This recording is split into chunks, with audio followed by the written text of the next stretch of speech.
Bismillah,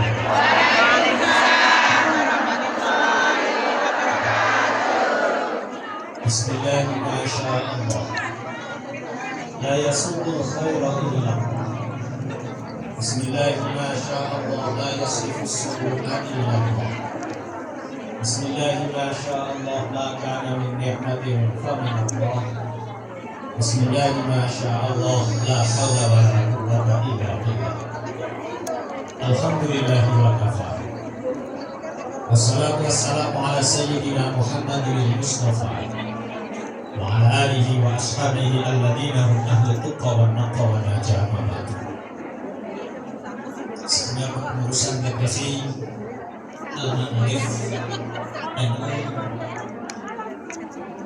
teman-teman, sahabat-sahabat tujuan, sebelum kita mengkaji tentang menjadi pribadi yang beruntung, karena di antara sekian orang ada yang nasibnya kadang tidak beruntung. Kita yang kerja yang menikmati di rumah, ketika pulang disia-siakan bersama keluarga. Ada yang seperti itu? Nanti kita belum mengkaji tentang menjadi pribadi yang beruntung. Mari kita memejamkan mata sebentar, menundukkan kepala, menghadap kepada Allah. Kita niatkan, ya Allah, kami pagi ini menuntut ilmu, bersimpuh di hadapan-Mu di masjid ini. Semoga Engkau menjadikan kami manusia yang selalu dalam keadaan beriman, dalam keadaan Islam, diberi keuntungan zahir dan batin, rezeki yang berkah melimpah, keluarga yang sakinah mawaddah, badan yang sehat walafiat, anak-anak yang saleh dan salihah. Al-Fatihah.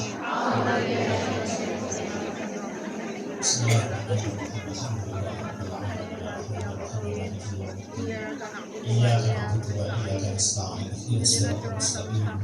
Siratal ladzina an'amta 'alaihim ghairil maghdubi 'alaihim. Teman-teman, sahabat-sahabat berjuang, manusia belum dikatakan beruntung, belum diarani beruntung kalau orang itu belum memiliki dua hal. Yang pertama, dicintai Allah. Sekaya apapun kita, seberapa harta kita, kalau nggak dicintai Allah, loroh menderita. Sekaya apapun kita, sehebat apapun kita, kalau kita nggak dicintai Allah, pasti menderita. Yang kedua, orang yang beruntung itu orang yang punya hati yang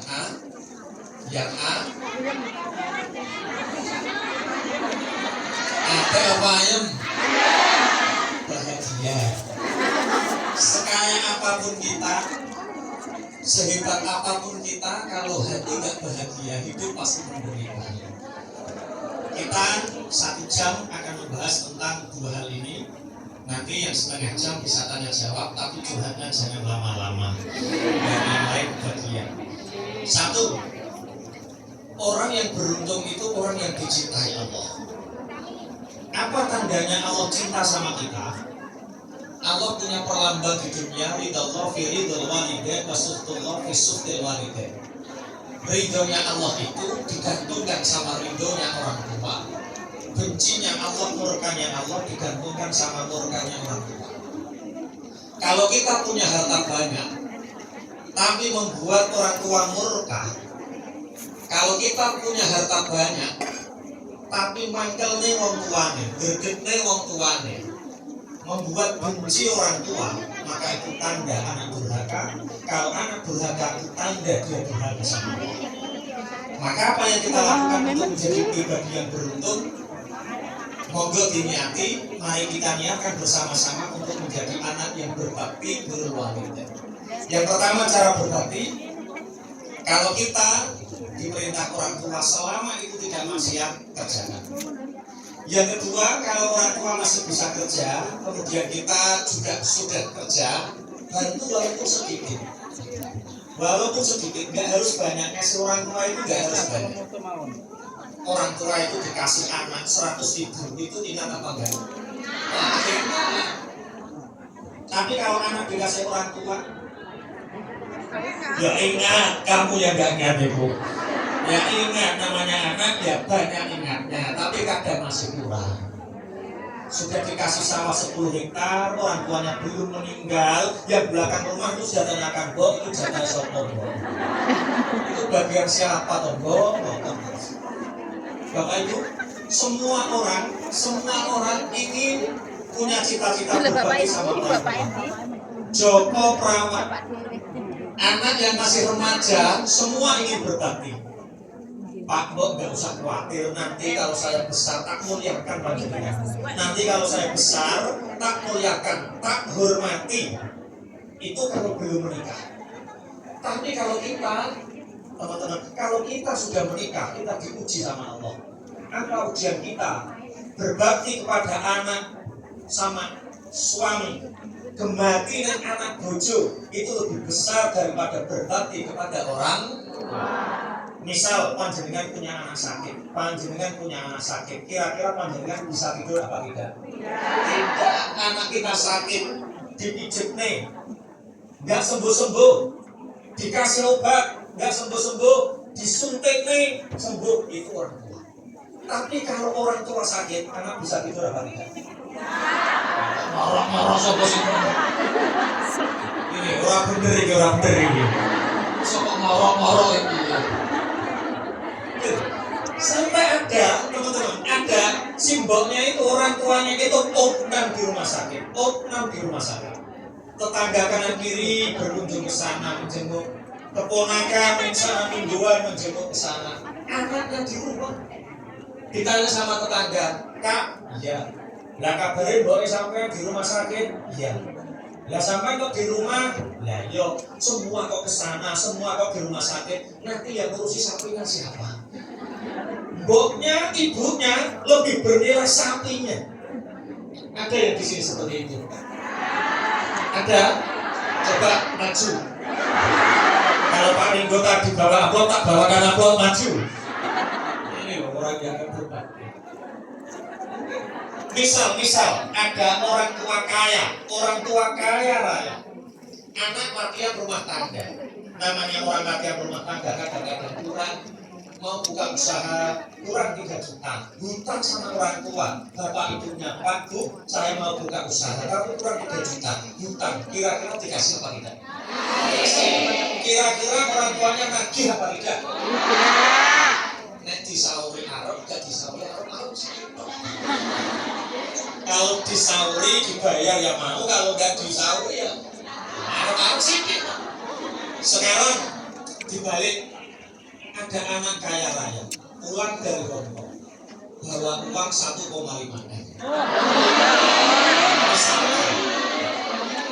Misalkan.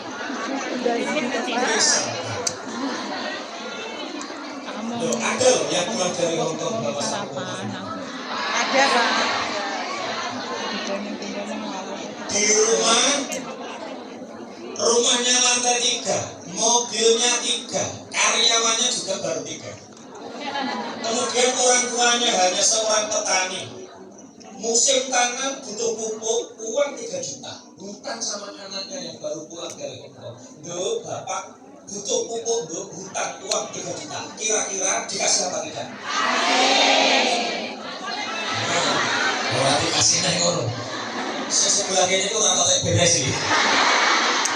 Orang sih tidak dikasih. Ya dikasih. Kira-kira anaknya nagih atau tidak? Nebak detail. Teman-teman sahabat, kalau kita ngasih orang tua, jangan lihat sedikit banyaknya. Tapi kalau orang tua menerima, itu insya Allah akan menjadi berkah untuk kita. Itu kalau orang tua masih bisa kerja. Kalau masih bisa kerja, tolong ngasihnya tidak lebih dari 10%. Orang tua, kalau semua gaji panjenengan dikirimkan ke rumah, maka pintar. Tidak semua. Pengalaman pribadi saya curhatnya nanti saja. Itu biasanya orang tua itu akan diuji sama Allah. Diuji sama apa? Doakannya punya anak di Lombok enak ya, dapat gaji terus ya ini. Akhirnya dia itu kadang doanya kita nggak boleh pulang sekarang. Kita pulang kadang uangnya habis. Iya. Makanya kalau orang tua masih bisa kerja, kalau masih uang orang tua 10%, kalau gaji 4 juta ya 400.000. Kalau gajinya 8 juta ya 800. Kalau orang tua menerima itu sudah luar biasa. Pada di Nostat. Yang keempat ketika orang tua Pintu tuku rabu bisa entek tatat. maka kita baru bertanggung jawab sepenuhnya. Baru bertanggung jawab sepenuhnya sama orang tua, kebutuhannya apa kita penuhi. Kalau saudaranya 4, ya orang 4 ini bagaimana cara menanggung orang tua bersama-sama. Setelah orang tua sudah tidak bisa bekerja, kemudian butuh teman, maka anak menemani. Karena teman itu penting. Makanya teman-teman kalau orang tua usia bapaknya 65 tahun, kemudian ibu sudah meninggal, langsung segera. Jenengan anak yang solehah kalau berani menawari, Pak, kok hidup sendirian, usia baru 65, ya gimana dok? Tak carikan istilah. Yaudah, siapa kan doa teman saya dari Lombok banyak Pak. Kalau ada anak yang seperti ini, saya jamin anak yang solehah. Karena ternyata secara psikologis orang tua itu ketika nggak ada teman, itu yang dibutuhkan teman. Kadang anak tidak bisa menemani 24 jam, butuh teman ngobrol, butuh teman curhat, masa cek curhat sudah 5 tahun, butuh teman tidur gitu. Cuma ini janjinya Allah dalam Al-Quran. Barang siapa anak yang berbakti kepada orang tuanya dengan berbagai cara yang saya terangkan tadi, maka Allah akan menjamin anak itu diberi nanti di surga Jannatu Aden, surga Aden. Allahumma amin. Kenapa sampai predikat Jannatu Aden untuk anak yang berbakti, teman-teman? Karena ternyata itu tidak mudah. Allah berfirman dalam Al-Quran, Huwallazi khalaqakum summa yumitukum summa yuhyikum summa yuraddu ilaikum summa yuraddu wallahu khalaqakum summa yatawaffakum wa minkum man yuraddu ila ardhil umri likai la ya'lama ba'da ilmi syai'an. Pak Akun dan saya agak nervous, banyak anak perempuan di sini nervous. Ayat Qur'annya agak lupa tadi. Angkat semangat. Wa huwallazi khalaqakum tsumma yatawaffakum. Allah yang menciptakan kalian, kemudian Allah yang akan mematikan kalian. Cuma wa minkum may yuraddu ila ardhil umur. Sebagian kalian itu ada yang dikembalikan di usia yang hina.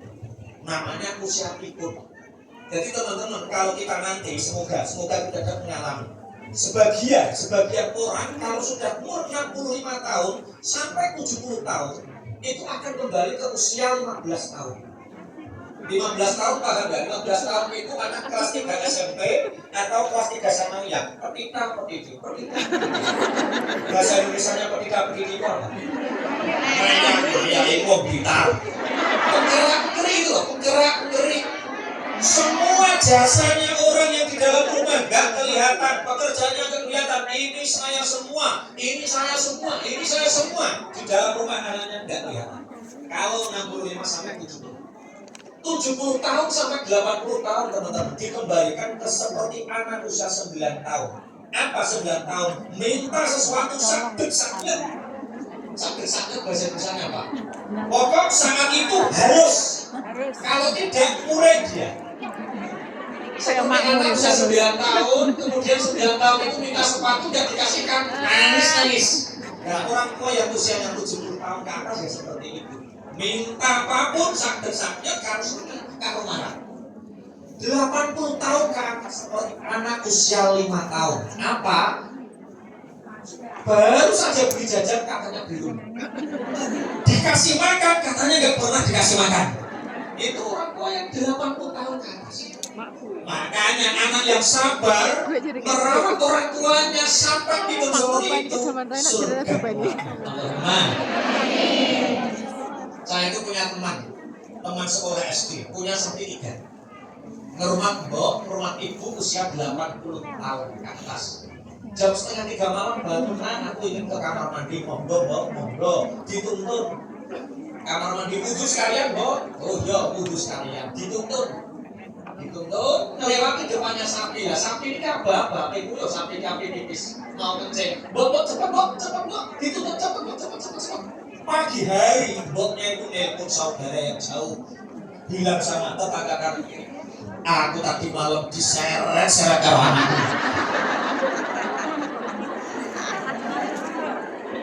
Ini anak yang diuji sama rewelnya orang tua, sama Allah dijanjikan jannah wa adan Allahumma.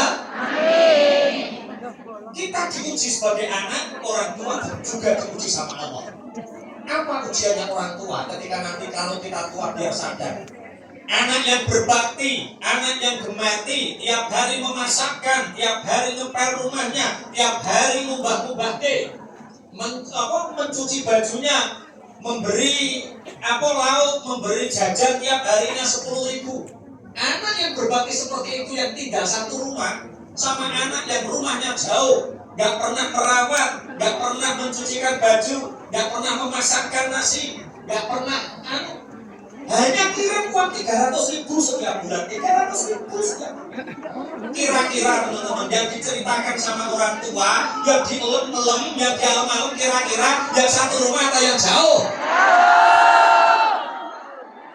Ini curhat kabeh gitu lagi. Itu namanya yang satu rumah sebaik apapun akan membukai, yang jauh walaupun itu membuangi. Tapi itu jangan sampai merubah kita. Apapun komentar tetangga, apapun komentar saudara, apapun komentar orang tua sekalipun, tetap berbaktilah. Karena membukai di mata manusia, itu akan membuangi di mata Allah. Allahumma saya itu nggak berbakti sama, nggak mau merawat orang tua. Lah kenapa? Dosanya banyak. Kenapa dosanya banyak? Orang tua itu mantel terus sama saya. Mantel terus ya. Apakah itu nggak dosa? Begini. Kesalahan dalam rangka taat, teman-teman. Kesalahan dalam rangka taat kalau kaidah pikir itu dimaafkan oleh Allah, diampuni oleh Allah. Allah memerintahkan kita sholat pun sampai sholat terus kurang khusyuk, kurang tumanina, diampuni Allah. Allah meminta kita berbakti, gembati sama orang tua, berbakti, banyak kesalahan, diampuni oleh Allah. Akhirnya saya nggak pernah satu rumah, tapi tinggal jauh saja. Terus fokus rumah sawah. Makanya ayo, walaupun kita membutai di mata manusia, tetap berbakti di mata Allah. Allahumma amin. Nah sekarang pengakuan, kalau kita menyangka satu rumah banyak dosa, nggak akan ada anak yang berbakti.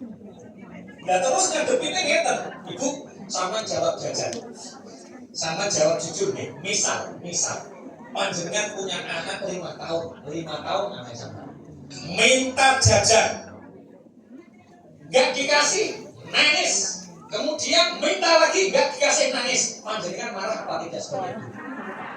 Itu orang tua yang bagaimana marahnya? Berarti yang jawab marah itu belum punya anak. Anak itu usia 5 tahun, rewel-rewelnya anak usia 5 tahun tidak akan membuat orang tua benci, tidak akan pernah membuat ibunya benci. Rewel-rewelnya anak, ibu tetap sayang. Paham ya? Berarti kenapa? Karena sayangnya ibu lebih besar daripada rewelnya. Anak usia 5 tahun minta betul. Dikasih. Itu.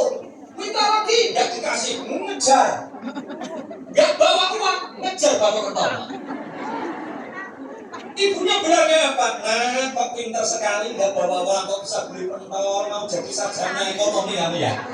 Mau jadi menteri ekonomi kamu ya? Seperti itu. Karena apa? Rasa sayang ibunya lebih besar daripada rewelnya, sehingga anak rewel dianggap lucu. Ada anak usia 9 tahun itu kelas 3 SD, sepatunya rusak, minta sepatu harus hari ini, kalau tidak nangis gulung komeng. Kira-kira ibu sebagai ibu benci apa tidak? Tidak, karenanya apa? Dianggap rewel, dianggap lucu. Ya itu adalah lucu. Wong ora ditukang sepatu kok nangis gerung-gerung. Karena apa? Sayangnya ibu lebih besar dari rewelnya. Ada anak usia 15 tahun, rambutnya dipital-pital, serek, body. Ibu memandang bagaimana? Lucu.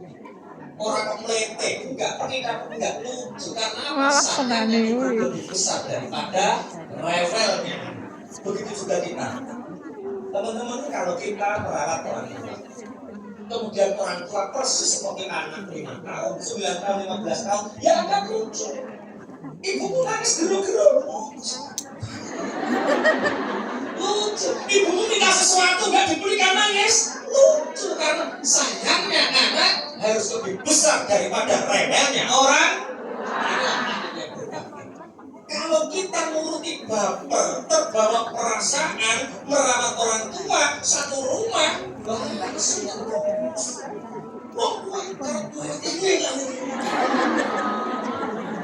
nanti kalau panjenengan pulang, kebetulan orang tuanya sudah sepuh, rewelnya orang tua dikatakan apa? Namun semoga Allah maja'alna minhum. Ya Allah, jadikan kita termasuk orang-orang yang berbakti kepada orang tua sehingga Allah ridho. Allahumma amin. Oh, yang pertama, kalau kita ingin dicintai Allah, berbaktilah kepada orang tua. Yang kedua, orang tidak dikatakan beruntung dan tidak bisa beruntung kalau dia tidak punya hati yang bahagia. Hati yang bahagia. Ini saya bahas ini karena saya tertarik dengan apa yang disampaikan Pak Ibu tadi. Jadi berbulan-bulan kami semayan. Apa ya semayan itu? Janjian itu apa toh? Oh ya, semayanan ya. Janjian itu semayanan. Beberapa tahun yang lalu di Hongkong itu ada jamaah yang ingin haji, ingin umroh. Karena di sini banyak orang TKB, TKI ingin umroh dari Hongkong.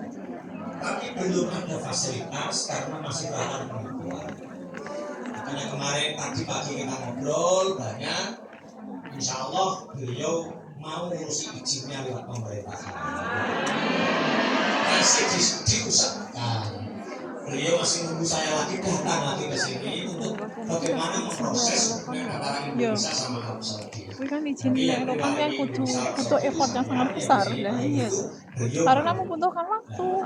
Cuti. Kalau memang Allah mudahkan panjangnya sedoyo, iya kan 10-an dino loh. Di sini langsung berangkat. Dan semoga tidak ada yang tertipu karena ingin haji langsung berangkat. Ternyata nggak jadi haji. Tapi insya Allah kalau umroh sudah ada beberapa, tapi masih kurang pelayanannya. Insya Allah nanti kalau ini Allah mengijabah, terkabulkan doa panjenengan bisa umroh dan haji itu cepat langsung dari Hongkong. Nah, beliau banyak bercerita tentang apa yang dialami TKW di Hongkong. TKW di Indonesia itu ternyata dia di sini itu banyak TKW yang tanda kutip sudah 5 tahun di Hongkong tapi masih gak punya uang dan terlibat.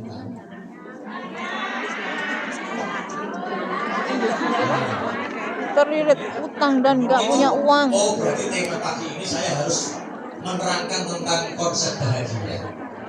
Semoga setelah ini kita menjadi orang yang bahagia, beruntung. Gini, orang belum dikatakan beruntung kalau dia tidak punya hati yang bahagia. Bagaimana kita punya hati yang bahagia? Jangan sampai kecelek. Kecelek itu apa? Tertipu dengan 4 hal. Kalau kita kecelek, tertipu dengan 4 hal ini, hidup panjenengan menderita, uripnya menderita, kehidupannya menderita. Kenapa? Tertipu, kecelek dengan 4 hal.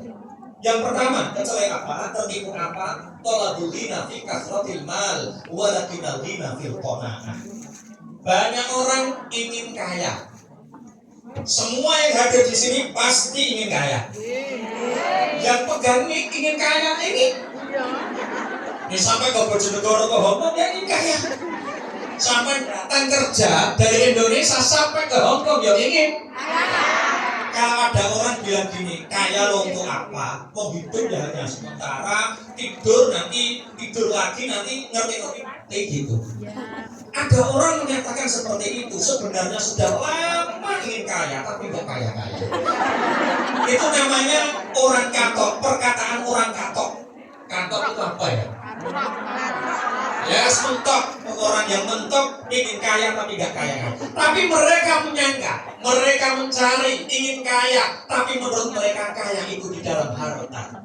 Kaya itu di dalam benda, kaya itu ketika pangkatnya tinggi, kaya itu ketika hartanya miliaran. Ternyata tidak. Kaya itu tidak di dalam harta, walakinnal ghina fil qanaah, tetapi kaya itu di dalam hati yang qanaah, hati yang menerima apa adanya. Kalau Anda menganggap kalau uang saya 10 miliar saya kaya, kecuali karena kita belum tentu mencapai 10 miliar. Kemarin saya punya teman tumpahani Pajero. Pajero itu Pajero tenang, tidak Pajeronya Mapeni Pajero pada jopo jero jadi. Pajero beneran. Dia pengusaha, developer, punya properti banyak. Cerita saya tadi malam nggak bisa tidur Pak ya. Loh, kenapa mas seperti ini? Banyak orang yang kendaraannya Pajero tapi nggak bisa tidur. Karena mikir, masya Allah. Kemarin saya lewat terminal Bojonegoro, itu saya lihat tukang becak tidur di atas becak, ngorok-ngorok, ada terkena sinar matahari. Ini orang yang punya uang tidurnya ngorok-ngorok, yang naiknya Pajero nggak bisa tidur. Ini masalahnya apa? Oh, ternyata konsep. Teman-teman jangan kira kaya itu yang hartanya banyak. Kaya itu ketika hati kita qanaah, hati kita menerima apa? Ternyata kalau kita berpikir, teman-teman, kita sudah kaya, sudah sangat kaya dibandingkan dengan orang zaman dulu. Orang zaman dulu makan nasi putih, lauk ayam goreng, itu kalau nggak orang kaya, dino becek, nggak keturunan. Dino becek itu hari baik, Idul Fitri itu hari baik. Sekarang semua sudah makan ayam goreng, nasi putih, masya Allah kaya panjenengan. Dulu kalau kita ingin beli baju, lebaran satu kali kalau nggak anaknya orang kaya, nggak keturunan. Saya teringat, saya dulu kelas 4 SD puasa 25 hari Ramadan. Kata bapak, kamu kok sudah puasa 25 hari, jadi bapak, ayo tak ajak ke pasar Bungkal, tak kasih hadiah baju. Diajak sama bapak di pasar Bungkal itu loh, dibelikan baju, nak coba nanti dicoba, tak jajal. Sementer bajunya. Bapak, ongkol ya, kegedean. Kata bapak seperti ini, nggak apa-apa, kegedean, nanti.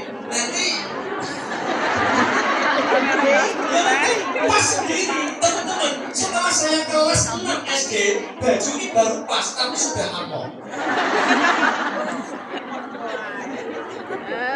Saya bilang sama kakak saya, Kak, Bojonegoro itu kalau panggil kakak itu kakak, ya nih, saya diberikan baju sama bapak tapi gede. Ya mending sama diberikan, ya kakak nggak diberikan. Nah itu kok warnanya berubah kan? Oh itu tak benter. Itu yang dia itu pernah benter itu dulu. Sekarang masya Allah, teman-teman apa yang kurang? Tiap bulan bisa beli baju, Allahumma amin. PKK seragam PKK dewe, amin. Seragam Fatihah Muslimat dewe, tahlil dewe, seragam senam dewe, nganter anak sekolah dewe. Kemarin saya itu mau ke Nganjuk, naik mobil mau ke Nganjuk pagi-pagi jam 6:30. Lihat orang naik sepeda ondel, ibu-ibu sekitar 15-an orang. Itu kok pakai seragam semua, pakai kaos seragam. Itu tak baca seragamnya, tulisannya seragam tandur desa Jumput. Tandur saja sekarang ada seragamnya. Iya. Kurang apa kita coba? Berarti kita sudah kaya, Allahumma amin. Teman-teman, rumah kita Allah rumah kita lebih baik daripada rumahnya orang dulu. Orang dulu rumahnya bambu bolong-bolong, sekarang sudah tembok, sekarang sudah kayu rapet. Allahumma amin. Ini semua sudah buat rumah tangga ya? Teman-teman, rumah kita itu sudah baik, sudah layak dihuni, layak ditempati, sudah enak, tapi kadang mungkin jejerannya itu lebih baik. Makanya rumah sampean ketoknya elek, kelihatan jelek karena jejerannya lebih baik. Rumah itu seperti wajah jenengan. Jenengan itu sebenarnya sudah cantik, asli sudah cantik, tapi jejerannya itu lebih cantik, makanya sampean kelihatan. Makanya sampean mandok saya hati-hati. Kalau cari jejeran hati-hati, kalau salah kelihatan jelek sampean. Kalau ada orang cantik kuning kok jalan tuh ini kelihatan jelek ini. Kalau ada orang hitam keriting basah langsung jejeran. Oh ternyata kita alhamdulillah sudah lebih kaya dibanding orang zaman dahulu. Allahumma amin. Saya yakin kok, saya tahu panjenengan saya. Orang-orang yang dari dari Indonesia ke Hong Kong itu pasti mengalami salah satu di antara tiga. Sampai hijrah sampai ke Hong Kong itu karena tiga. Satu mungkin karena ukuran. Di rumah mungkin keadaan tidak baik-baik saja, mungkin di sana kekurangan, akhirnya datang ke Hong Kong.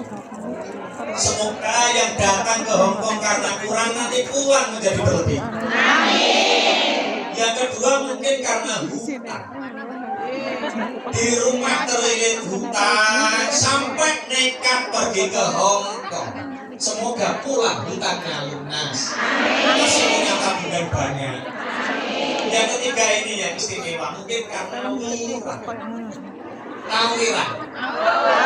Lamaran sudah 3 kali gagal terus. Akhirnya tetangga kalau emang lah kok lamaran kok kabarnya kok lamaran lagi, gagal lagi daripada mau pergi ke Hong Kong. Semoga yang girang nanti pulang dalam keadaan terhormat. Penuh dengan kemuliaan dan wibawa. Allahumma amin. Oh ternyata disyukuri kita ini sudah kaya. Kita ini sudah kaya. Teman-teman saya sama istri pernah jalan-jalan ke rumah Habib Ahmad Malakas. Ditanya, Tuhan, sudah ada yang dimakan hari ini, ada yang dimakan sampai malam nanti, ada tuh alhamdulillah kamu berkecukupan. Alhamdulillah berkecukupan. 2 hari ke depan besok ada yang dimakan sampai malam hari, ada tuh alhamdulillah kamu kaya. 3 hari ke depan ada yang kamu makan, ada tuh insya Allah ada. Kaya sekali kamu kaya. 5 hari ke depan ada yang kamu makan, ada. Jangan-jangan kita berlebih. Loh, ternyata untuk ukuran kaya 3 hari ada yang kita makan, kita sudah kaya, tidak perlu khawatir. Jadi tak pantang lihat ini wajah-wajah ini tidak hanya 3 hari yang dimakan. Ini bisa jadi 5 tahun nggak habis dimakan. Berarti kita sudah sangat kaya. Disuruh dulu kita kurang apa kita coba?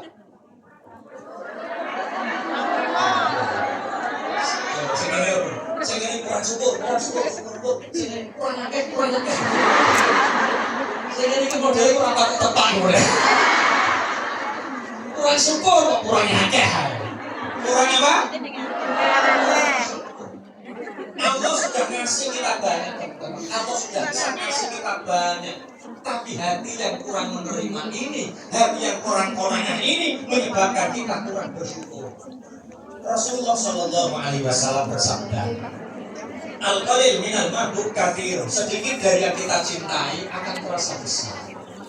Allah sudah ngasih kita banyak, tapi kita kurang mencintai Allah, makanya seakan-akan pemberian itu hanya sedikit. Ini kelihatannya nggak bahagia gini. Ini semua pernah mengalami masa muda ya. masa yang paling indah, masa di mana kita merasakan jatuh cinta. Saya punya teman, dia itu tidurnya di musola. Saya setiap pulang dari pondok tidur saya juga di musola. Di musola itu teman saya itu jatuh cinta sama anak gadis namanya Siti. Siti, kalau Tiap malam yang diceritakan apa? Siti. Dan Siti nggak pernah ngasih apa-apa. Suatu saat teman-teman, teman saya ini, sahabat saya ini jalan-jalan di desa saya ini jalan-jalan, ketemu sama Siti. Kebetulan Siti saat itu tersenyum, mesem. Namanya orang lagi jatuh cinta, satu musola dikasih kabar, saya tadi ketemu Siti. Wes ini aku cerita beda ini Siti ini beda. Siti kenapa? Siti tersenyum. Senyum saja yang tidak bernilai materi. Kalau dari yang dicintai, senyum itu akan sangat berharga, sangat bernilai. Suatu saat teman saya jalan-jalan lagi, ketemu sama Siti, dikasih permen kopiko sama Siti. Masya Allah, satu musola geger. Kenapa? Karena kopi itu geocek, didilat. Masukkan plastik, masukkan saku. Nanti diocek, dilat lagi, masukkan plastik lagi, kasih saat. Teman-teman heboh, kakak, apa? Itu apa? Kopi kok mulia sekali. Kopi kok didilat, masukkan plastik, masukkan saku, kok mulia. Jangan remehkan kopi koknya. Saya beli kopi kok satu pot kuat. Ya terus ini kopi kok dari sini. Engkau ini mabuk kadirun. Sedikit yang dari yang kita cintai akan terasa besar nikmat. Allah sudah kita kasih banyak sama kita, tapi hanya cinta kita kepada Allah yang kurang, sehingga sebanyak apapun pemberian Allah seakan-akan kurang. Berarti jawabannya teman-teman, kita sudah kaya apa belum? Sangat kaya. Yang ditambahin apa? Syukur dan qanaahnya. Qanaah itu bisa berupa uang, kita qanaah, fisik, kita qanaah, kita qanaah. Saya pernah bersama sama ibu. Hidup saya dari kecil itu nggak pernah namanya ngersulo dengan keadaan. Ngersulo itu apa ya bahasa? Sabar. Ngeluh. Nggak pernah ngeluh, sambat, urusan fisik, urusan apa nggak pernah ngeluh. Dari kecil saya percaya diri. Karena apa? Karena ibu menanamkan bahwa pemberian Allah itu yang terbaik. Saya sebenarnya itu dari Siti itu. Oh iya, temen kopi itu dari Siti. Apa cerita Siti langsung kopi punya kok keluar. Sudah, nanti bagi-bagi kopi punya nanti. Ini saya bener sedikit sebenarnya. Terus bener-bener film kok. Tahun 97 teman-teman. Saya itu mengikuti pelatihan. Saat itu saya menghafalkan kitab Alfiyah. Kebetulan liburan Syakban seperti ini kalau pondok salaf liburan kita tanya sama Pak Lurah. Nanti pondok kerja apa? Ya nggak tahu Pak Lurah. Nah ini ada program dari dinas sosial. Anak-anak yang cacat seperti sampean itu akan dilatih skill, dilatih jahit, dilatih servis atau apa. Nanti yang terbaik akan dikirim ke negara-negara yang maju, Jepang, Korea, Denmark. Saat itu ada 25 anak yang kakinya seperti saya, cacat. Saat itu 25 anak dikasih kursus 2, 1 jahit, 2 elektronik, 1 elektronik. Kebetulan di antara 25 anak ini yang terbaik pilihnya tertinggi saya. Saat itu saya baru menyantren di pesantren 4 menginjak 5 tahun. Saat itu dipanggil sama ketua dinas sosial Bojonegoro bahwa saya berhak untuk mendapatkan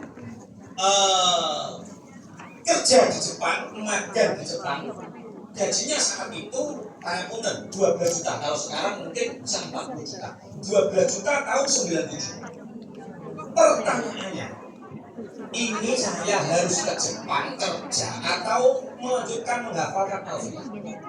Teman-teman, kalau saya anaknya panjenengan, kira-kira terus ke mondok ele, apa kerja ke Jepang? Kerja ke Jepang.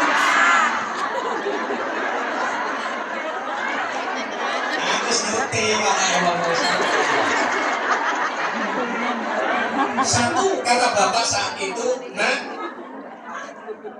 sowan sama Mbak Yai, nak, sowan sama Mbak Yai, minta petunjuk sama Mbak Yai, apa kata Mbak Yai, nurut.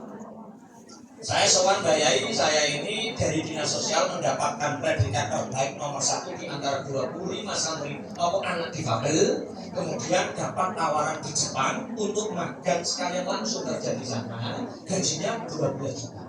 Ketika itu Mbak Yai, nah, kalau ingin orang mulia, satu harus punya ilmu, dua kudu wanita rakat, nomor tiga keluarga yang mendukung atau yang namanya pangkat, terus skill ilmu karo tirakat. Oh telu niki nomor tirakat, pangkat dan apa? Skill ilmu.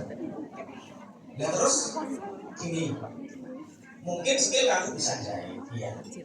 Tapi kelihatannya kamu belum tirakat. Ini ada amalan, saya disuruh puasa 3 tahun, nggak boleh datang sekalipun. Namanya dalail sama ngerokok. Ngerokok itu nggak boleh makan nasi beras, nggak boleh makan daging selama 3 tahun. Nah ini di Jepang nggak mungkin bisa. Jadi saya intinya melanjutkan mondok. Tahun 98 akhirnya yang berangkat ke Jepang itu anak yang juara 2. 98 teman-teman. 98 itu akhirnya reformasi. Anak-anak cacat dari negara-negara maju dipopulkan semua, termasuk teman saya di Jepang. Saya saat itu di pesantren, karena saking senang dinas sosial, saya tingkat 1 yang berhak menerima hadiah saat itu, namanya BRIS. Hadiah BRIS itu anak polio seperti saya dikasih seperti sepatu, pakai tumpuan kawat besi, pokoknya alat elektronik itu. Kalau pakai sepatu, sarung itu udah kelihatan cacatnya. Jalan ganteng, pakai celana jalan ganteng, namanya BRIS. Alat itu harganya 24 juta saat itu, hanya disuruh beli 95.000 sama dinas sosial. Saya matur ibu nangis-nangis, Mbok, ini ada dari dinas sosial, Mbok, alat namanya BRIS, alat biar apa? Nah, biar saya kelihatan ganteng, biar saya kelihatan tampan. Saat itu usia saya 18 tahun. Anak usia 18 tahun pas ingin ketok ganteng. Ada alat yang mestinya 24 juta, suruh beli 95.000 saja. Apa kata ibu? Apa kata Mbok? Nah, urip itu apa? Hidup itu apa? Kekuranganmu jangan pernah engkau tutupi. Ganteng ya wajahmu, tetap ijekar karo ganteng ya hatimu. Tampaknya wajahmu pasti akan terkalahkan dengan cahaya ketampanan hatimu. Wes toh, nanti kalau kamu hidup apa adanya, biarkanlah kekurangan dari Allah itu anggap keistimewaan. Pasti ada wanita-wanita cantik yang tertarik dengan hatimu. Tapi kalau kau tutupi, seneng karo fisikmu, ngerti nek kowe cacat, mundur. Ternyata teman-teman, alhamdulillah istri saya juga cantik-cantik. Cantik-cantiknya viral loh, Teman saya yang hari ini sampai hari ini pakai BRIS, yang beli BRIS saat itu dari dinas sosial sampai hari ini belum menikah. Artinya yang paling bahagia, yang paling membuat kita bahagia itu hidup apa adanya, hidup konanta. Kalau kita tidak kaya, ingin kelihatan kaya, itu gaya elit ekonomi sulit. Kalau hutang seperti orang kaya, tapi giliran bayar susahnya minta ampun. Ada orang yang di sini. Ayo latihan. Oh ternyata kita sudah kaya, alhamdulillah. Satu syaratnya hidup apa adanya. Jangan ingin kelihatan kaya, jangan ingin kelihatan mewah, jangan ingin kelihatan lebih baik. Hidup apa adanya, sesederhana mungkin. Walaupun Allahumma sholli ala Muhammad. Kalau ingin kita hati kita bahagia, jangan katakan kaya itu di dalam harta benda, kaya itu di dalam hati yang qanaah. Hati yang apa? Yang kedua, malah belada fil nikmah, walakinna lada fil badan syiha. Banyak orang mencari kenikmatan. Menurut mereka kenikmatan itu di dalam rambut. Kalau duduk enak, kursinya kalau empuk. Tidurnya kalau rumahnya mewah, kasurnya lantai 3. Perjalanan nikmat kalau mobilnya mewah. Tidak. Kenikmatan fisik ternyata tidak ada di dalam rambut. Kenikmatan itu ternyata ada di dalam badan yang sehat. Kalau badan ini sehat, pasti kita merasakan kenikmatan. Banyak orang pangapunten, hartanya banyak, rumahnya mewah, megah, miliaran, mobilnya 8, rumahnya lantai 8, tapi nggak pernah makan nasi putih, orang doyan sego beras, tiap hari makan nasi jamur. Karena apa? Wah, kepala diabetes. Ada orang tiap tahun ke Turki, uangnya banyak. Kalau dari Turki bawa karpet dari Turki, harganya 40 juta di ruang tamu, tapi nggak pernah bisa duduk di bawah. Dia duduk di iya, karena apa? Asam aurat ya. Itu bahasa Arabnya asam aurat gitu. Gak suku-suku itu asam aurat gitu. Terus masa ditekuk di sini sampai istirahat.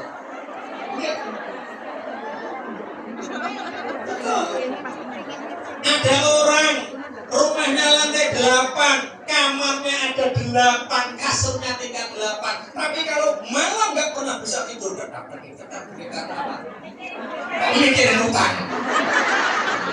Kolesterol, kok mikirin utang. Ini bahas penyakit kok kolesterol. Mikirin utang tadi, kolesterol. Ternyata nikmatnya badan tidak diperabot, nikmatnya badan karena badan yang sehat. Saya pernah punya acara, teman-teman, saya pernah punya acara. Kalau saya punya acara, kursi yang empuk seperti ini itu ada 12. Karena 12 ini ada orang-orang mulia dan kiai, ada saudaranya bapak itu ada 4 dan lain-lain, ada 12. Itu yang mulia-mulia kursinya empuk. Yang orang-orang biasa ya kursinya atung-atung. Nah ini kebetulan yang di depan kursi empuk 12 ini ada satu yang kosong. Tak cari di mana, siapa yang kurang, kok masih ada kurang satu. Oh ternyata adiknya bapak paman itu berdiri di pinggir panggung, berdiri. Tak dekati paman, saya panggilnya Pak Ling. Iya deh. Kok berdiri di sini kok kali itu loh, kursinya empuk, jenengan itu orang mulia, adiknya bapak, monggo pindah ngeriko, kursinya empuk, enggak di sini saja. Tolong ambilkan itu loh nih. Dinglek itu apa? Kursi kayu. Tolong cari kursi kayu yang ada lubangnya loh. Nah buat apa paling tak buat ada udunmu gitu. Bokongnya Pak Man saya itu udunen. Walaupun kursinya empuk, udunen itu gak bisa nikmat. Tapi dinglek bolong jadi nikmat. Itu loh. Oh ternyata nikmatnya badan bukan karena perabot, nikmatnya badan karena badan yang sehat. Bu, sampean pilih mana mbak? Teman-teman, sampean pilih yang mana? Misal, sampean punya suami ganteng, kaya, uangnya banyak, tapi penyakitan. Gak bisa dipakai. Orang ini bingung kok. Sama suaminya gak terlalu ganteng ya biasa, agak hitam, keriting, rodok pesek. Ya uangnya gak terlalu banyak, tapi sehat. Pokok sebenarnya penean. Maksudnya kalau ada hujan, gedenya bocor ya menek gitu. Kira-kira sama pilih mana? Oh itulah nikmatnya sehat. Saya pernah tanya sama Pak Dokter, Dok, kenapa orang itu bisa sakit? Itu faktornya 3 ya. Satu karena genetik itu karena keturunan. Seperti epilepsi, termasuk diabetes itu ada faktor turunan, itu hanya 5%. Yang 25% itu pola makan yang salah. Sering makan jeroan menyebabkan penyakit kolesterol, bikin potong jeroan, ayam potong jeroan itu kolesterol. Sering makan kacang-kacangan, sering makan melindo, asam rokok. Itu faktornya 25%. Terus saya tanya ya kemudian yang 70% apa dong? Kan baru 30%. Oh, yang 70% itu karena pola pikir yang salah. Bahasa Jawa itu banter nek mikir, kekencengan nek mikir. Ketika pikiran ini kencang, ketika pikiran ini kaku, maka otot-otot akan menjadi kaku. Kalau otot menjadi kaku, usus juga jadi kaku. Kalau usus jadi kaku, tidak bisa mencerna sari-sari makanan, akhirnya timbul segala macam penyakit. Makanya tolong mbak-mbak, ibu-ibu, teman-teman, sahabat pejuang, tolong jangan membuat kaku ususnya bojomu kaku. Kalau yang lain gak apa-apa ya dibuat kaku, jangan ususnya.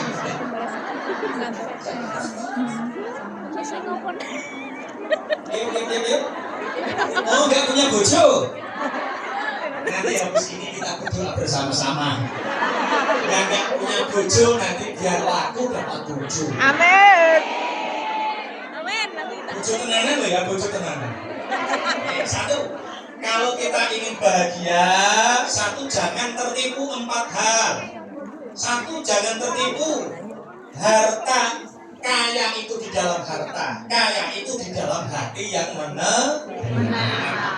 Yang kedua, jangan anggap nikmat itu berada di prabot. Nikmat itu berada di badan yang sehat. Janji badan kita sehat akan terasa nikmat.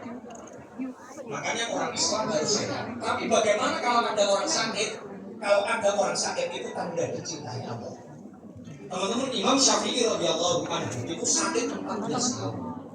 Sakit apa wasir? Dari tubuhnya itu kalau duduk ngaji seperti ini, itu keluar darah. Apa? Doa Imam Syafi'i, ya Allah, kalau memang penyakitku ini mendapatkan ridhomu, tambahi ya Allah, tambahi ya Allah. Loh, sakit kok minta ditambahi? Karena Imam Syafi'i tahu orang sakit itu didampingi oleh 4 malaikat.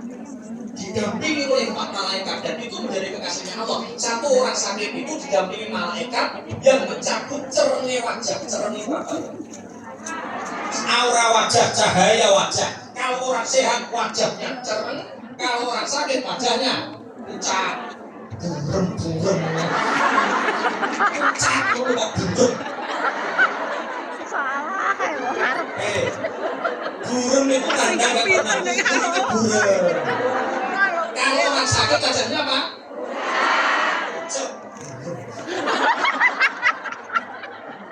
Padane foto.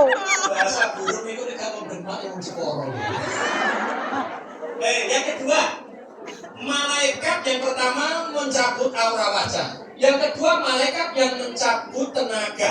Kalau orang sehat tenaganya kuat, kalau orang sakit tenaganya. Yang ketiga, malaikat yang mencabut rasa. Kalau orang sehat makan enak, minum seger. Kalau orang sakit Mangannya nak ngombe lagi. baik. Yang keempat, malaikat yang mencabut nyawa. Oh ya. Kenapa lu patek toyo? Malaikat yang mencabut dosa. Kita selama sehat banyak dosa. Allah ngasih sakit, kita sabar beristighfar, langsung dari sakit sehat, dosanya habis kok.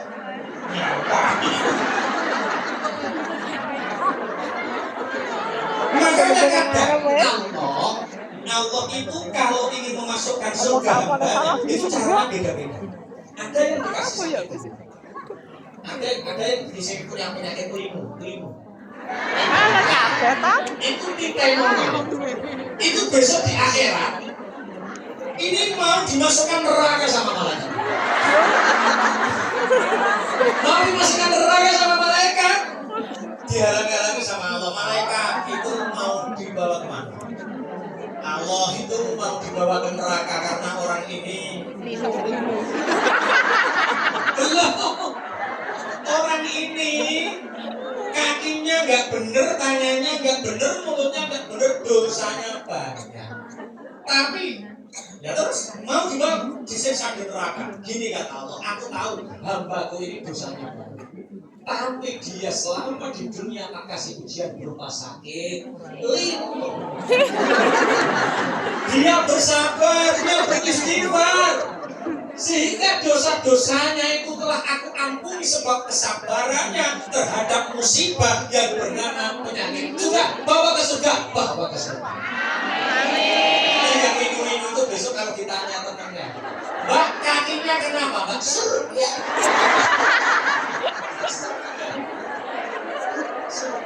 Allahumma. Oh, berarti kenikmatan badan itu tidak ada di perabot. Kenikmatan badan itu ada di badan yang sehat. Ini baru 2 hari sudah bahagia semua. Masya Allah. Mondok di Hongkong 2 tahun kok tidak dapat apa-apa dari kata siapa? Sudah sangat kaya. Kurang apa saya coba makan nggak minta kamu, rumah nggak dibuatkan kamu, semua tapi kurang apa saya gitu. Karena orang itu lihatnya kalau pulang dari Hongkong rumahnya harus mewah, mobilnya harus mewah, ngerti-ngerti datang dicekel debt collector. Sudah hidup apa adanya. Kalau ada yang menanyakan tentang kekayaan, jawab saya kurang apa. Makan juga nggak minta kamu, rumah juga nggak kamu buatkan, tiap hari juga kurang apa saya sudah sangat kaya loh Mbak Yu gitu. Ya. Langsung paksa. Paksa loh. Yang kedua, jangan kira bahwa kenikmatan itu berada di perabot, kenikmatan itu di badan yang sehat. Kalau badan kita sehat, pasti merasakan nikmat.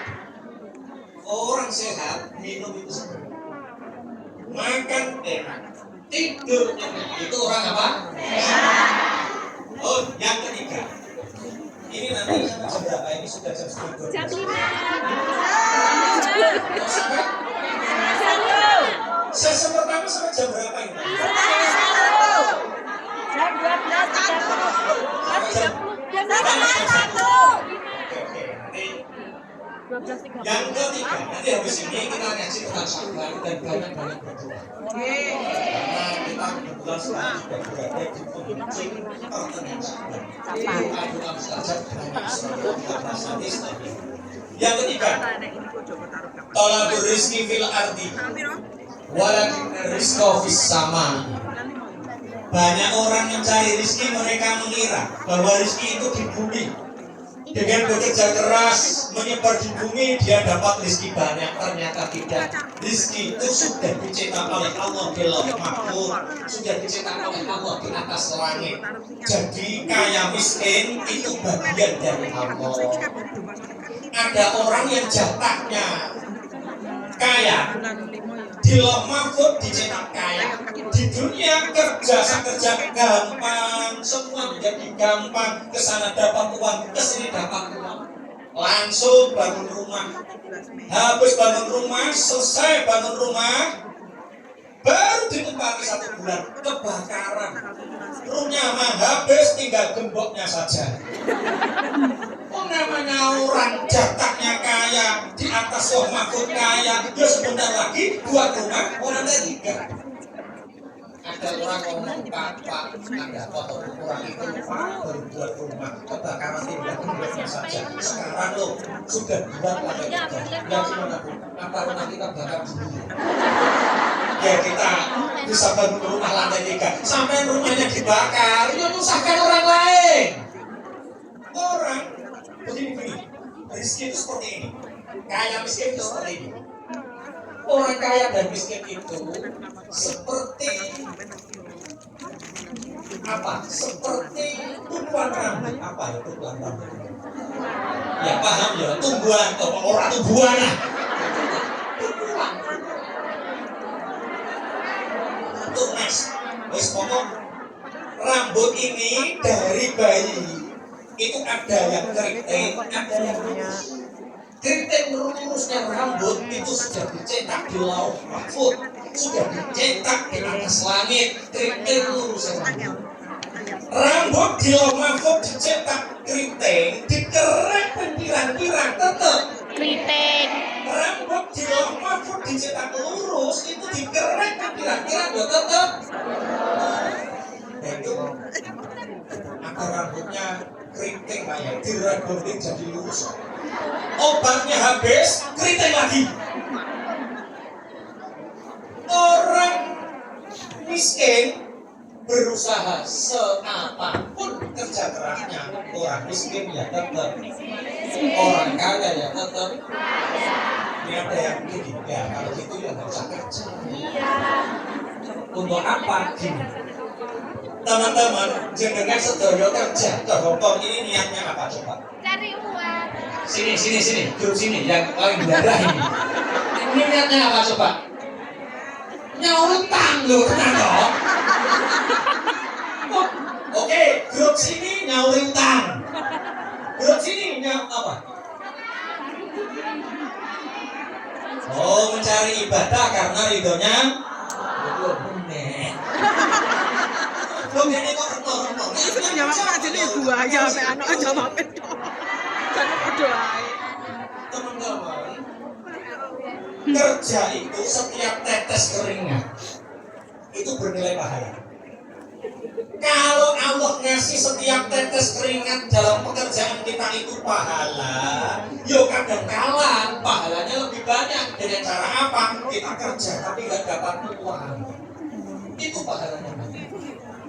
Ada kalanya sama Allah digaji sudah bernilai tasbih juga dapat uang. Jadi ini yang kita harapkan Allahumma. Kalau kita kerja niatnya utang.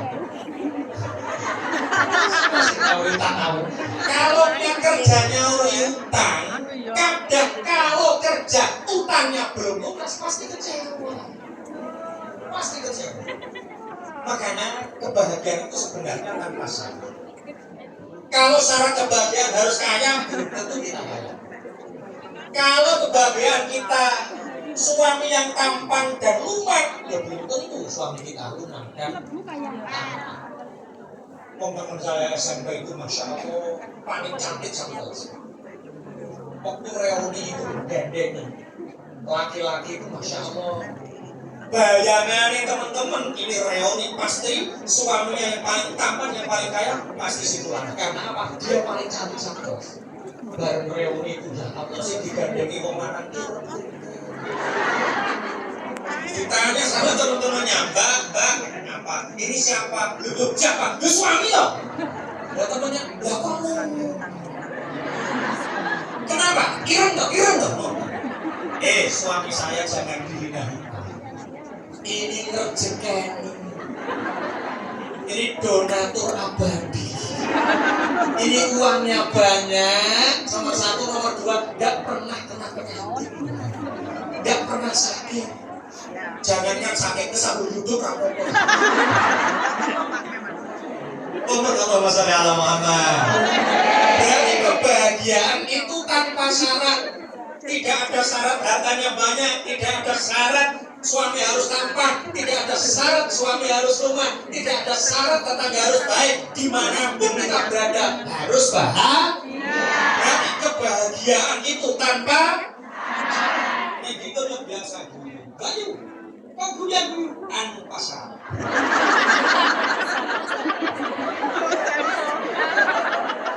Ya, punya orang baru? Ya, belum sampai hari ini belum punya orang. Ya, kok bisa punya tuh tanpa syarat. Selama Allah masih cinta sama kita, selama kita masih bisa bersujud sama Allah, berarti kita masih punya cinta. Dan cinta kepada Allah itu tanpa syarat. Bahagia itu tanpa syarat. Nanti naik kereta pulang senyum. Ditanya sama teman-temannya, Mbak Yu dari pengajian kok senyum-senyum tanpa syarat. Bisa dipahami ya? Ini nanti Istri, anak-anak yang di rumah di WA, suami yang di rumah, keluarga di WA. Hari ini saya ajak semua untuk bahagia. Lah kenapa tuh Bude? Bahagia itu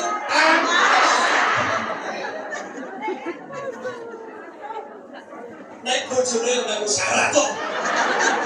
Naik bojone iki piye kok tambahin? Sesat-sesat jangan dibeli.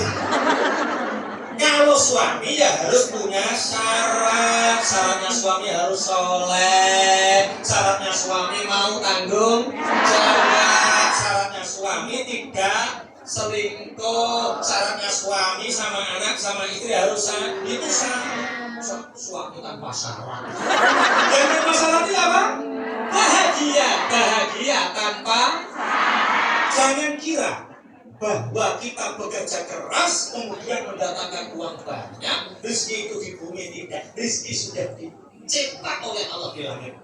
Kita kerja hanya untuk melaksanakan perintah Gusti.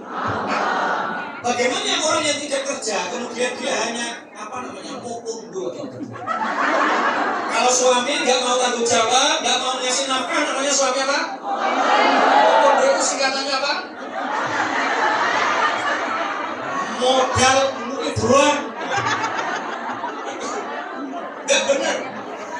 Orang malas itu dibenci sama Allah. Orang nganggur itu dibenci sama Allah. Karena kerusakan bumi ini sebab orang nganggur. Coba sumber kerusakan dunia itu ternyata perbuatan orang-orang nganggur. Yang menghabiskan rokok itu orang kerja atau orang nganggur? Yang menghabiskan uang itu orang kerja apa orang nganggur? Yang ngerasani hibah puja tetangga kanan kiri teman-temannya itu orang sibuk atau orang nganggur?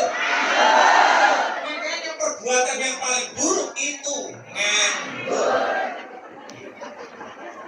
Ini sampai nanti sampai ke rumah masing-masing sudah bisa ceramah sama orang-orang ini. Mbak Yu katanya sampai gini-gini, itu orang nganggur. Ayo niatkan kita kerja untuk ibadah. Dengan ibadah ini nanti Allah akan kasih berkah yang punya hutang-hutangnya lunas. Yang ini anak sori-sorika. Nanti gaji panjenengan menjadi berkah, anaknya dimasukkan ke pesantren. Menjadi anak yang berbakti. Amin. Kalau punya suami yang tidak tanggung jawab, minta cerai, cari ganti lagi. Amin. Suami mau kodo waktu rumah itu. Loh, kalau kamu gak sama saya, sama gak bahagia loh, Mak. Tanpa syarat. Untuk bahagia, walaupun tanpamu aku bisa bahagia. Kenapa bahagia itu tanpa syarat? Untuk apa aku gantungkan hidupku sama kamu yang tidak tanggung Jawab.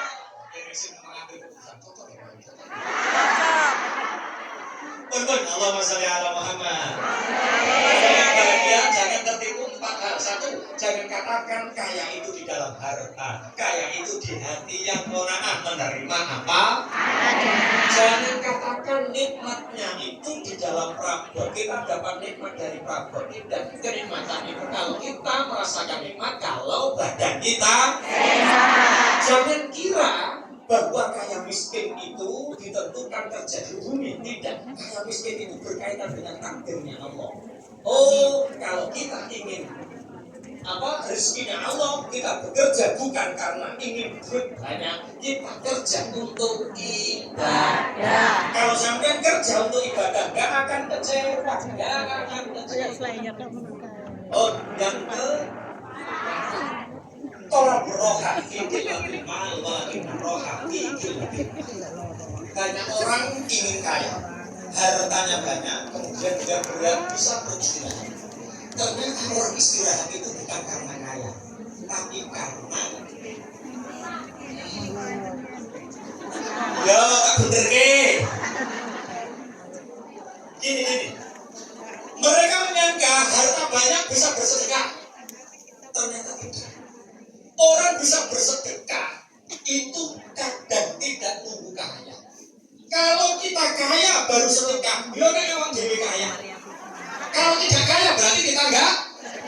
Berarti sedekah itu tidak ada urusan kaya miskin, sedekah itu karena nemen mengemenkan itu. Mengutamakan. Oh ya, gini loh. Tapi sampai Pak mengemenkan itu Pak. Bahasa Jawanya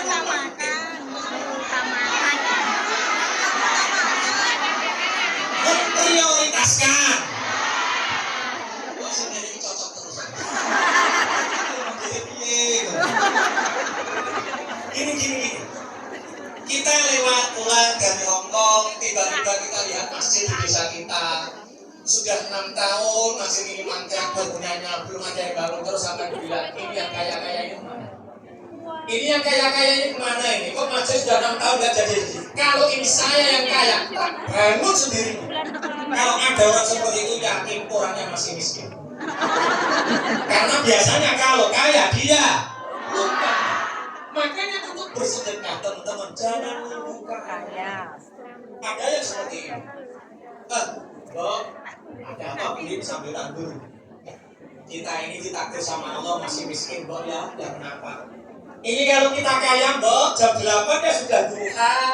Tengah malam jam 2:30 malam kita sudah tahajud, Dok. Kita kok masih miskin. Jadi ketika orang-orang duha kita masih di sawah. Oh, enggak. Duha tahajud bukan karena kaya miskin. Duha tahajud itu karena iya, pokoknya gitu. Memprioritaskan. Buktinya banyak orang kaya, uangnya banyak, pagi hari habis sarapan, gak segera tahajud tidur. Akhirnya terkena diabetes. Ya, pertanyaan saya teman-teman sekarang. Mati. Jadi orang miskin sama jadi orang kaya itu enak mana? Sama saja. Wes saya Mbak. Jawab, enak mana jadi orang fakir sama orang kaya? Kaya. Rasulullah bersabda, "Anfaqu syai'un indan nas wa asyanu indallah." Rasulullah bersabda, fakir itu celah menurut manusia, aib jelek menurut manusia. Tapi orang fakir ini nanti oleh Allah di akhirat dijadikan zain, pepahes, dijadikan perhiasan. Sehingga nanti orang-orang miskin, orang-orang fakir masuk surga 500 tahun lebih dahulu dibandingkan dengan orang kaya. Orang kaya masih dihisab, orang miskin sudah masuk surga 500 tahun. Enak mana? Kaya atau miskin?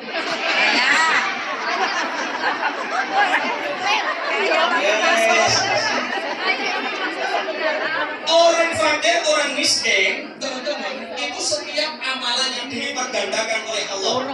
Karena orang fakir, orang miskin kerja itu hukumnya fardu ain. Sekarang kerja, besok untuk makan. Kerja hari ini untuk makan besok. Pahalanya berlipat ganda karena fardu ain. Sedangkan orang kaya itu kerja tidak fardu ain karena apa? Dia tidak kerja tidak untuk makan, tapi kerja untuk menumpuk harta. Enak kaya atau enak miskin? Ini saya ngajar ngaji mulai 2007 sampai 2026. Yang nggak paham-paham itu di sini. Kok nggak keren kan Fadila tuh Pak untuk kaya.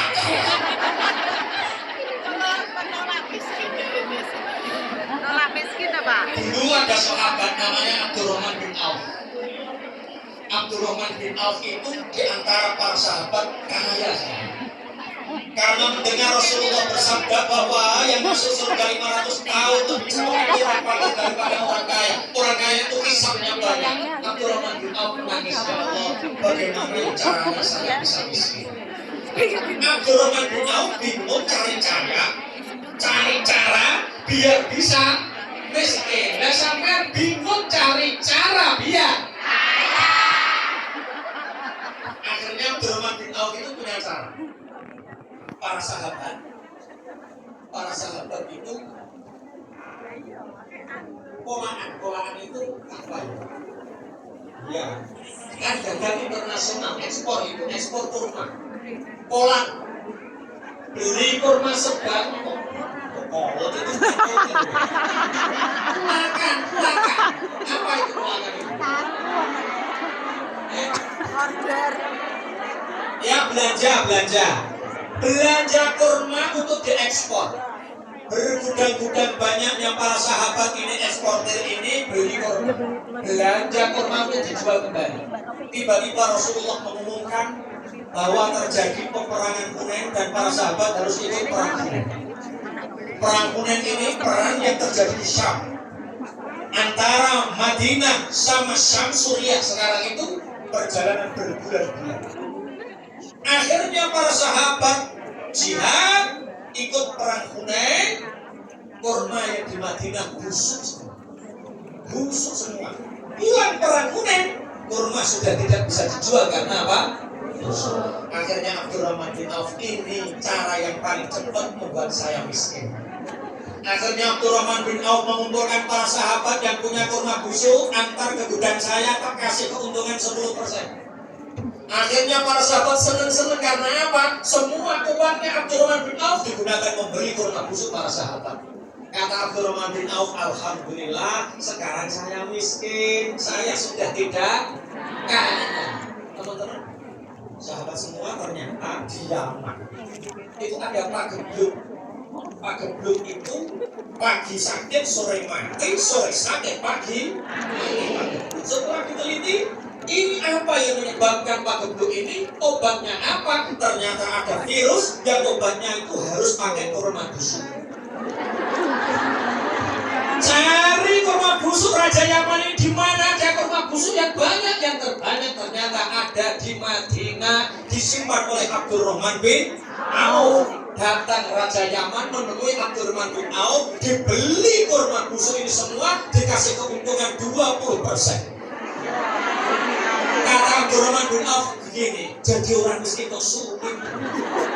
Ini miskin kok sulit sekali. Oh ternyata kaya miskin itu tidak sekedar ikhtiar kita, kaya miskin itu sudah titah amanah dari Gusti Allah. Abdurrahman bin Auf cari cara biar miskin, sedangkan kita kadang cari cara biar cepat kaya. Beruntung kan sampai hari ini belum kaya. Alhamdulillah, masih segar.